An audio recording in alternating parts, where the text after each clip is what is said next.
उसकी सिवियरिटी जो है वो रेंज करती है कुछ।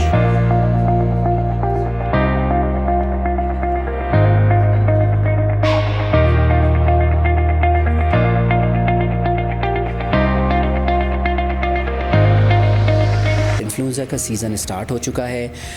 इन्फ्लुएंज़ा एक मुख्तलिफ है काफ़ी, जिसको हम कॉमन कोल्ड समझते हैं, and it can result in a wide severity of disease. कुछ लोगों को जो है वो मामूली सा नज़ला ज़ुकाम बुखार होकर ख़त्म हो जाता है, कुछ लोगों को ज़्यादा मॉडरेट और सिवियर किस्म की इलनेस होती है, एंड सम पीपल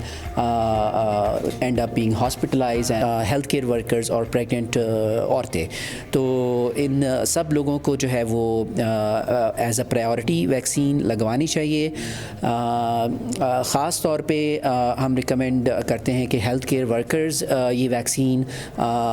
ज़रूर लगवाएं, क्योंकि they are more likely to get exposed to the virus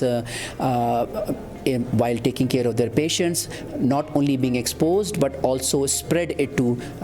their family members as well as the patient population.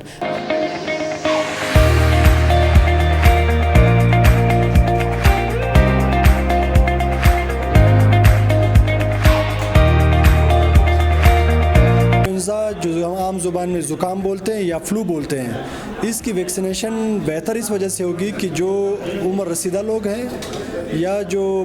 हामला ख़वातीन हैं या जो मुख्तलिफ़ बीमारियों का सामना करने वाले लोग हैं, वो अगर फ्लू वैक्सीन या इन्फ्लुएंज़ा वैक्सीन लगाते हैं तो आप समझ सकते हैं कि उनको ये खांसी, ज़ुकाम, नज़ला, सर दर्द, चेस्ट पेन, ये सब चीज़ों से वो बच जाएंगे। तो इस हवाले से इस तरह एक्टिविटी तो हमारे सूबे में मज़ीद भी होने चाहिए, और ये जाके डिस्ट्रिक्ट लेवल पे और प्रोविंस लेवल पे मज़ीद होने चाहिए। साथ साथ रिकमेंडेशन ये है गवर्नमेंट ऑफ बलूचिस्तान को कि वो एक ख़ास मिकदार में फ़्लू वैक्सीन मंगवाएं, इस पे ख़र्च करें, और तमाम हेल्थ केयर वर्कर्स को या इसके जो रिस्क में लोग हैं, जो ख़ास उस लाइन में आते हैं जिनको ख़तरा है फ़्लू का, उन सब को वैक्सीनेट करें और उसका एक डेटा रखें अपने साथ कि कितने लोग रहते हैं, उनको फिर आहिस्ता आहिस्ता वैक्सीनेट करते रहें।